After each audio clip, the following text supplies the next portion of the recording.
Setting sail on a cruise ship is a vacation for most, but what is life like on board for those working on the ships? Joining us today is Margo Burr, former cruise line entertainment host, to give us the inside scoop. Hi, Margo. Thank you for joining us. Hi, Bobby. Thanks for having me.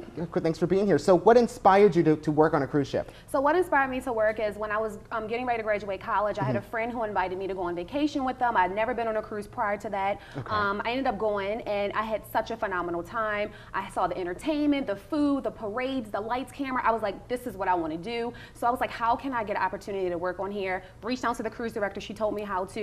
Ended up applying to all the cruise lines I could think of, and Carnival ended up calling me back first, and Awesome. that's how I started. So what do you do as an entertainment host? So as an entertainment host, obviously you have to go through a 2-week training prior to starting your actual job shift. So I started out on a smaller ship, and then you have to do the activities on the ship. So like bingo, the games. So all of our activities were in 30-minute increments. So the itinerary was full of lots of activities. So those activities, the fun activities you saw on the ship, that was me giving you a good time the entire time. All right, but now what's life like on board? What kind of cabins do you live in?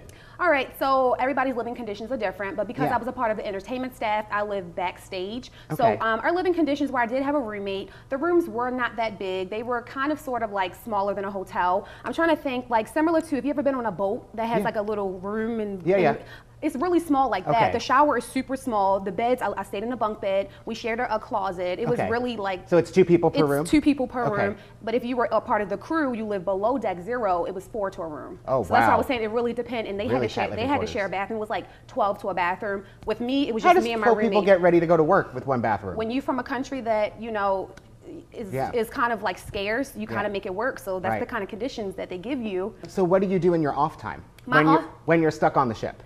When I'm stuck on the ship, I sleep. Okay. So there were a couple different things really quickly. I got off the ship. So when it was normally 4 to 6 hosts on the team, so we all had to rotate. It was something called host on duty. So if you had that cell phone that week, you were stuck on the ship. You could not get off the ship when people were docked from 7 a.m. to 4 p.m. You had to stay on there because there are people who cruise all the time, and they want activities to do while they're stuck on board. So that was one activity, and then I would have the opportunity to actually go off the ship, explore Mexico, explore the Bahamas. It's a great experience. Explore a lot of stuff, yeah. Where can we learn more about you? You can learn more about me on my website, www.itsmargoburr.com. Well, thank you so much for joining us. It was a pleasure. Thank you, Bobby. Likewise.